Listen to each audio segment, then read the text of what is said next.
할렐루야. 삼복의 무더위를 살아가는 가운데 어느덧 8월 첫날을 맞았습니다. 7월 달을 잠시 뒤돌아보면 우리 권사님의 기도 내용에도 있었습니다마는 참 며칠간 내린 폭우로 약 30여 명의 사람들이 죽기도 하고 또 실종되기도 했습니다. 어제도 실종되었던 시신 한 구를 인양했다, 발견했다라고 소식을 들었습니다.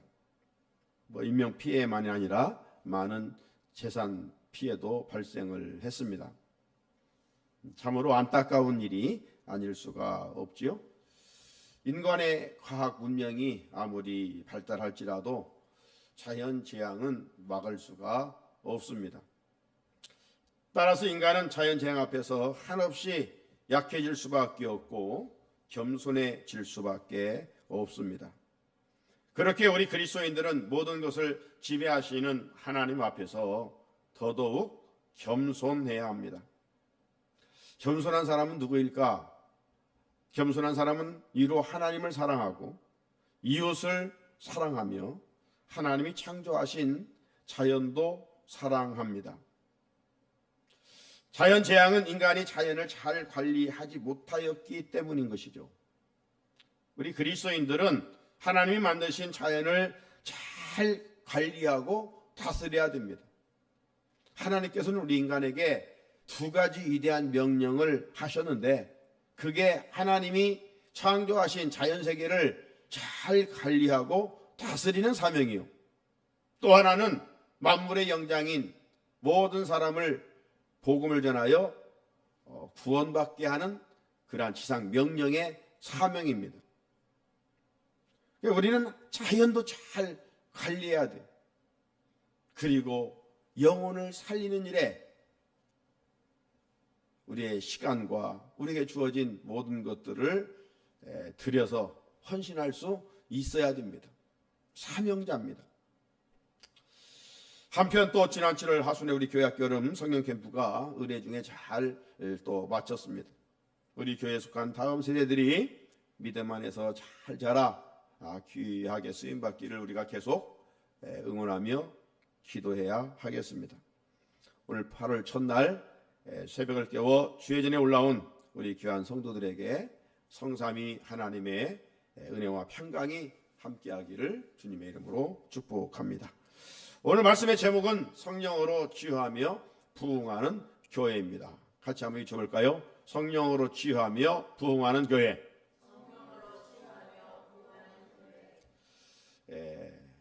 오늘 10장을 읽었습니다마는 우리가 마태복음을 보면 5장으로부터 7장까지 산상수훈이라고 말합니다. 인도의 성자 간디는 이 성경 수많은 장 필요 없이 이 마태복음 5장, 6장, 7장만 있으면 기독교가 충분하다고 극찬한 바 있지요. 산상수훈을 읽어보면 주옥 같은 주님의 말씀이 기록이 되어 있습니다. 하지만 산상수훈의 결론의 말씀은 무엇일까요? 두 종류의 사람입니다. 두 종류의 사람. 지혜로운 사람과 어리석은 사람입니다. 누가 지혜로운 사람이고 누가 어리석은 사람입니까? 배움과 관련이 있습니까? 세상 지식과 관련이 있습니까? 아닙니다. 말씀과 관련되어 있습니다. 그래서 주님은 산상수훈의 결론 마태복음 7장 24절로 27절에 보게 되면 그러므로 누구든지 나의 이 말을 듣고 행하는 자는 그 집을 반석 위에 지은 지혜로운 사람 같으리니 비가 내리고 창수가 나고 바람이 불어 그 집에 부딪히되 무너지지 아니하나니 이는 추초를 반석 위에 놓은 까닭이요 나의 이 말을 듣고 행하지 아니하는 자는 그 집을 모래 위에 지은 어리석은 사람 같으리니 비가 내리고 창수가 나고 바람이 불어 그 집에 부딪힘에 무너져 그 무너짐이 심하니라. 지혜로운 사람은 누구라고 말씀합니까? 말씀을 듣고 행하는 자입니다. 이 사람은 반석 위에 집을 짓는 자라는 겁니다. 반대로 어리석은 사람은 말씀을 듣기만 하지 행하지 않는 사람, 이 사람은 모래 위에 집을 짓는 사람이라고 말합니다. 사랑하는 성도 여러분, 우리는 지난번 며칠 내리지 않은 폭우로 말미암아 무너지는 많은 모습을 지켜봤습니다. 무너지되 심히 무너졌습니다. 여러분, 인간은 영적 존재입니다. 모든 사람은 믿음의 집을 지어가며 살아갑니다. 어떤 이의 집은 겉모습은 그럴싸하고 튼튼하게 보이는데 비가 내리고 장수가 날 때 무너지게 됩니다. 그렇다면 내 믿음의 집은 어떨까요? 세상 풍파 앞에 무너지지 않고 요동하지 않을 만큼 튼튼하게 지어가고 있습니까? 그래야 합니다. 인생은 두 종류밖에 없어요. 인생의 기초를 반석이신 예수 안에 집을 짓는 지혜로운 건축가와 예수 밖에 집을 지어가는 어리석은 건축가입니다. 하루 한 달도 믿음의 집을 잘 세워가는 지혜로운 건축가들이 되어야 할 줄로 믿습니다. 산상수훈이 말씀이 끝나면 이제 8장부터는 예수님의 치유 사역이 반복되어 있습니다. 먼저 나병 환자의 치유 이야기입니다. 그가 예수님께 나와 간구합니다. 그때 예수님께서 그에게 내가 원하노니 깨끗함을 받으라 고쳐주셨어요. 이어서 백부장의 하인이 고침을 받은 이야기가 나옵니다. 백부장이 예수님께 나와 내 하인이 중풍병으로 집에 누워 몹시 괴로워하나이다. 그 말을 들은 주님 즉시 가셔서 고쳐주시겠다고 하셨습니다. 그때 백부장은 어떻게 말합니까? 8절을 보면 다만 말씀으로만 하옵소서. 그러면 내 하인이 낫겠습니다. 말씀으로만 하옵소서. 주님은 백부장의 말을 듣고 너무 큰 감동을 받으셨습니다. 이제껏 이스라엘 중에도 이런 믿음을 찾아볼 수가 없었기 때문이죠. 예수님은 이방인이었던 로마 백부장에게 13절에 이렇게 말씀하셨습니다. 가라, 네 믿은 대로 들지어다 하시니 그 즉시 하인이 나으니라. 또 14절 이하에 보게 되면 베드로의 장모 열병을 고쳐준 이야기가 있습니다. 예수께서 여인의 손을 만지시니 열병이 곧 떠나갔습니다. 또 예수님은 귀신 들린 두 사람을 치유해 주십니다. 치유의 과정을 보면 예수님은 두 사람을 치유하기 위하여 돼지 2,000마리를 바다에 빠져 죽게 합니다. 물질 만능주의를 살아가는 오늘 우리에게 어떤 교훈을 주고 있습니까? 물질보다 더 소중한 것은 영혼이라는 것이죠. 이 진리를 깨닫지 못하면 물질을 얻기 위하여 사람을 비인격적으로 대하고 함부로 하고 죽이기도 한다는 것이죠. 8장이 맞춰지고 9장도 보게 되면 치유 사역은 계속 이어집니다. 먼저 예수님은 중풍병자를 고치신 이야기가 나옵니다. 이 치유 사건에서 주목할 점은 예수님께서 친구들의 믿음을 보시고 중풍병자를 고쳐주셨다는 겁니다. 뿐만 아니라 예수님은 육신의 병만 고쳐주신 것이 아니라 주사함의 권세를 드러내시면서 중풍병자의 죄도 용서해 주셨습니다. 이 사건에서 우리에게 어떤 것이 복인가? 내 주변에 믿음의 좋은 사람이 있다는 것이 복이에요. 동시에 나도 누군가에게 곁에서 좋은 믿음의 동역자가 되어 주어야 하겠죠. 또 9장에는 계속해서 12년 동안 혈루증을 앓던 여인이 고침을 받은 사건도 있습니다. 이 여인은 지나가신 예수님의 옷자락만 만져도 낫겠다는 믿음이었어요. 그 믿음으로 주님의 옷자락을 만져 고침받았습니다. 이어서 주님은 한 과부의 죽은 딸을 살리셨습니다. 주님은 이 일로 당신이 생명이요 부활임을 선포하신 것이죠. 이어서 주님은 또 두 맹인의 눈을 뜨게 하셨습니다. 맹인들은 다윗의 자손이여 우리를 불쌍히 여기소서라고 부르짖습니다. 저들 역시 믿음으로 고침을 받았습니다. 또 주님의 치유 이야기는 계속됩니다. 말 못하는 사람을 고쳐주셨습니다. 산상수훈이 마치면서 8장, 9장 계속해서 기록된 내용은 예수님의 치유 사건이에요. 왜 이렇게 예수님은 다양한 치유 사역을 하셨을까? 선지자들의 예언을 이루기 위함입니다. 특별히 이사야 선지자의 예언을 이루기 위함입니다. 마태복음 8장 17절에 보면 이는 선지자 이사야를 통하여 하신 말씀에 우리의 연약한 것을 친히 담당하시고 병을 짊어지셨도다 함을 이루려 하심이더라. 예수님은 죄로 연약한 인간을 치유하고 회복시켜 주시기 위하여 오셨기 때문입니다. 예수님의 삼중사역에 이 힐링 미니스트리, 치유 사역이 그만큼 한 몫을 감당하셨죠. 주님은 공생애 때만 치유하기를 원하시는 것이 아니라 오늘도 주님은 우리를 치유하시기를 원하십니다. 치유의 은혜를 입는 비결이 뭔가? 그것은 치유 사건의 저변에 흐르고 있는 믿음입니다. 주님께 믿음으로 나아갈 때 주님은 그 믿음을 보시고 그들의 아픔과 고통을 해결해 주셨음을 알 수가 있습니다. 자, 오늘 본문에 보면 예수님은 12제자를 부르십니다. 그들의 이름이 2절 이하에 4절까지 기록이 되어 있습니다. 예수님은 12제자를 왜 부르셨어요? 마태복음 4장 17절을 보면 예수께서 회개하라 천국이 가까웠느니라 이렇게 해주신 후에 갈릴리 해변가를 거니십니다. 거니시다가 어부 4사람을 부르시죠. 형제였던 베드로와 안드레, 좀 더 거니시다가 또 한 형제인 야고보와 요한을 부르십니다.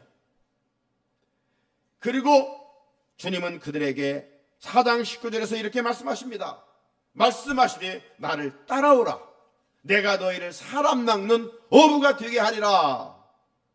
사람을 낚는 어부가 되게 하리라. 예수님은 제자를 부르신 목적을 분명하게 말씀하셨습니다. 사람 낚는 어부로 사용하시기 위함입니다. 베드로, 안드레, 야고보, 요한은 오랜 시간 갈릴리 바닷가에서 물고기를 잡는 어부들이었어요.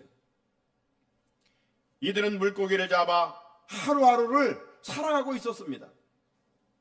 그런데 주님이 이들을 부르셔서 이제는 물고기 잡는 어부가 아니라 이제는 사람을 낚는 어부가 되리라 말씀하셨어요. 뉴 미션, 새로운 사명을 주신 것이죠. 사랑하는 성도 여러분, 물고기를 잡는 일은 우리 육신의 생명을 위한 일입니다. 하지만 사람을 낚는 어부의 일은 영혼을 살리는 일입니다. 우리는 세상에서 각자 맡겨진 일들이 있습니다. 맡겨진 일에 성실해야 되겠죠. 하지만 주님의 제자들은 왜 내가 이 일을 하는가? 내가 왜 이 직업을 갖고 사는가에 대한 분명한 목적이 있어야 됩니다. 목적이 무엇입니까? 돈 버는 것입니까? 제자는 물질에 목적이 있지 않습니다. 그 일과 직업을 통해서 사람 낚는 어부의 사명을 감당하기 위함입니다. 돈 버는 일은 쉽지 않지요. 영혼 구원 역시 쉽지 않습니다. 두 개를 단순한 계산을 하게 되면 오히려 세상 일은 노력한 만큼 때로는 열매를 얻게 됩니다. 하지만 영혼을 구원하는 일은 투자한 만큼 열매가 거두어지지 않습니다. 지난번 말씀드린 것처럼 일본의 선교사 간증처럼 20년 동안 선교했는데 7명밖에 세례를 주지를 못했다고 했어요. 세상적인 논리를 보면 참 이보다 헛된 일이 어디가 있을까요? 하지만 수고한 만큼 당장 열매가 없을지라도 주님의 제자로서 계속 복음을 전해야 할 이유는 어디에 있을까요? 한 영혼의 가치가 온 천하보다도 귀하기 때문입니다. 이 비밀과 가치를 알지 못하면 멈출 수밖에 없지요. 초대교회 성도들은 이 가치를 알았기에 우리가 사도행전을 살펴보는 것처럼 환난과 핍박 중에서도 복음을 전하는 일만큼은 멈출 수가 없었습니다. 로마 황제들의 10대 박해 이어졌지만 그래도 저들은 신앙을 지키며 복음을 전했습니다. 화형을 당하고 목배임을 당하고 사자의 밥이 되어가면서도 예수 믿는 일과 예수를 전하는 일은 중단하지 않았습니다. 그랬더니 마침내 주 313년 콘스탄틴 대제가 기독교를 공인하지 않습니까? 5%의 기독교인들이 불신의 로마 우상숭배 95%를 무너뜨린 거예요. 이러면서 복음은 로마를 복음하였고 대서양을 건너 미국에 건너가게 되었고 지금으로부터 140년 전 복음의 가치를 깨달은 선교사들이 모든 기득권을 버리고 머나먼 이 조선 땅에 와서 복음을 전했던 것입니다.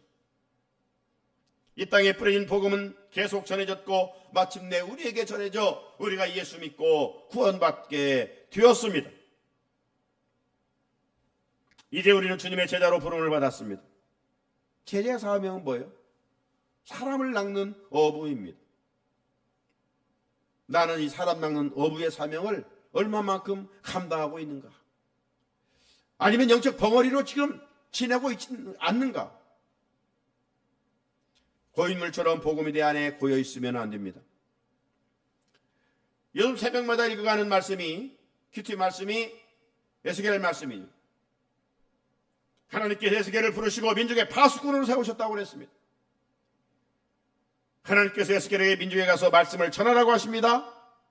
네가 가서 말씀을 전하여 저들이 악한 길에서 떠나게 되면 구원을 받을 것이요 저들이 듣고도 믿지 않으면 그 핏값을 그들에게서 찾겠다고 했어요. 반면에 복음을 들어야 할 대상이 있는데 우리가 가서 전하지 아니하면 저들이 듣지 못하여 회개하지 않게 되면 그 핏값을 우리에게서 찾겠다. 무서운 경고의 말씀이에요. 에스겔은 하나님으로부터 부름받은 선지자요 자기 민족에 가서 언어가 다르지 않는 동일한 문화권에 사는 자기 백성들에게 가서 하나님의 말씀을 전해야 할 파수꾼입니다.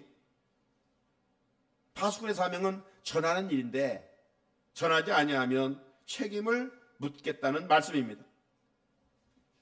사랑하는 성도 여러분, 리빙스턴은 말했습니다. 사명이 있는 한 죽지 않는다. 그렇다면 오늘 우리가 숨쉬고 있는 것은 아직도 사명이 있기 때문에 내가 누구인가 복음을 전해서 하나님은 그를 구원하시기를 원하시는 놀라운 계획이 있기 때문이 아니겠습니까? 여러분 누가 복음을 전해서 예수 믿고 구원받았습니까? 그 거룩한 복음의 빛을 갚으라는 것이죠. 에스겔을 통해서 하나님의 말씀을 듣는 저들은 패역한 사람들이요 말씀을 듣기 싫어하는 사람들입니다. 그런데도 하나님은 에스겔에게 반복해서 하신 말씀이 뭡니까? 3장 11절을 보면 사로잡힌 내 민족에 가서 그들이 듣든지 아니 듣든지 그들에게 고하여 이르기를 주 여호와의 말씀이 이러하시다 하라. 우리가 전하는 말을 잘 들어주기 때문에 전하는 것이 아니라 들어주지 않는다는 겁니다. 그래도 우리가 할 일은 전하는 것입니다. 우리가 말을 잘해서 사람의 강박한 마음을 움직이는 것이 아닙니다. 우리가 순종하고 나가 전하면 그때부터 하나님이 일하십니다. 주님께서 그들의 마음을 만져주실 때 그때만이 저들의 마음의 문을 열고 주님을 영접하게 되는 것이죠. 그럼 우리는 열심히 복음의 씨를 파종해야 됩니다. 그 일은 제자가 해야 할 사명이기 때문입니다. 자, 오늘 본문 마태복음 10장 1절을 다시 한번 주목해 보십시오. 예수께서 12제자를 부르사 귀신을 쫓아내며 모든 병과 모든 약한 것을 고치는 능력을 주시니라. 예수는 12제자를 부르신 후 그들이 능력 있게 사역하도록 권능을 주신다고 하셨습니다. 귀신을 쫓아내며 모든 병과 모든 약한 것을 고치는 권능입니다. 자, 그렇다면 오늘 나에게 이런 영적인 권능이 있습니까? 부족하지만 나도 주님의 제자로 부름을 받았는데 말입니다. 하지만 아무리 봐도 우리에게 이런 능력은 1도 없는 것 같습니다. 그렇다면 주님은 왜 이런 능력을 주신다고 하셨을까요? 주님은 거짓이 없으시고 신실하신 분이신데 제자들에게 반드시 이런 권능을 주십니다. 그렇다면 나는 아직 제자가 아니어서 이런 권능이 없는 것인가? 어떻게 생각하십니까? 여러분, 권능의 주체는 내가 아닙니다. 주님이십니다. 기억할 것은 이 권능을 누구에게 주신다고 그랬어요? 제자로 부름받아 사명을 감당하는 자에게 주시는 거예요. 제자로 부름받다고 그 자체에 이런 능력을 주시는 것이 아니라 주의 말씀을 듣고 복음의 현장에 가서 복음을 전할 때 하나님이 성령을 통해서 역사하신다는 것이죠. 복음을 전하는 현장은 치열한 영적 전쟁입니다. 불신자들을 사로잡고 있는 악한 영들과의 전쟁입니다. 악한 영은 불신자들 안에서 복음을 받아들이지 못하도록 강하게 역사하십니다. 이런 현장에서 진실로 한 영혼을 사랑하여 복음을 전하고자 하는 마음이 불타오를 때 주님은 반드시 하늘의 권능을 허락해 주신다는 것이죠. 그 권능으로 귀신을 쫓아내고 약한 자들을 강하게 하고 병든 자들을 고치게 되는 것입니다. 사랑하는 성도 여러분, 사명을 받아 땅에 묻어두게 되면 하나님의 능력은 역사하지 않습니다. 하나님의 능력을 경험할 수가 없습니다. 영혼을 구원하고자 하는 강한 마음이 있을 때 성령이 앞서가면서 역사하는 것이죠. 그래서 복음이 처음 들어가는 곳에는 이런저런 치유의 역사가 많이 일어나는 것입니다. 특별히 선교 현장에 성령의 역사가 많습니다. 왜? 영적 전쟁이 치열하기 때문에. 우리는 8월 한 달을 살아갑니다. 단순히 먹고 마시고 입고 살아가는 자리가 되면 안 됩니다. 영혼을 구원하고자 하는 마음으로 살아야 됩니다. 그럴 때 주님은 권능을 주셔서 하나님의 나라를 확장해 가십니다. 권능은 교인에게 주신다고 하지 않았습니다. 영혼을 사랑하는 자에게 하나님 나라 확장을 위해서 주신다고 했습니다. 여러분, 가정에서 부모가 자녀들에게 마켓에 가서 물건을 사러 갈 때 그냥 보냅니까? 그렇지 않지요? 그 물건을 사고도 남을 돈을 주어 사오도록 하는 것입니다. 하나님은 우리가 복음을 전하고자 할 때 빈손으로 보내지 않으시고 필요 이상의 능력을 주십니다. 물론 능력은 나에게 있지 않습니다. 전적으로 주님께서 행하십니다. 주님이 원하시는 곳에 영혼 구원을 위해 반드시 놀라운 역사를 일으키십니다. 8월 한 달, 오늘 말씀처럼 제자의 사명을 감당하는 가운데 성령으로 치유하며 부흥하는 교회와 오늘 말씀 듣는 우리 모두가 되기를 주님의 이름으로 축복합니다. 우리 같이 주신 말씀 마음에 새겨보면서 하나님,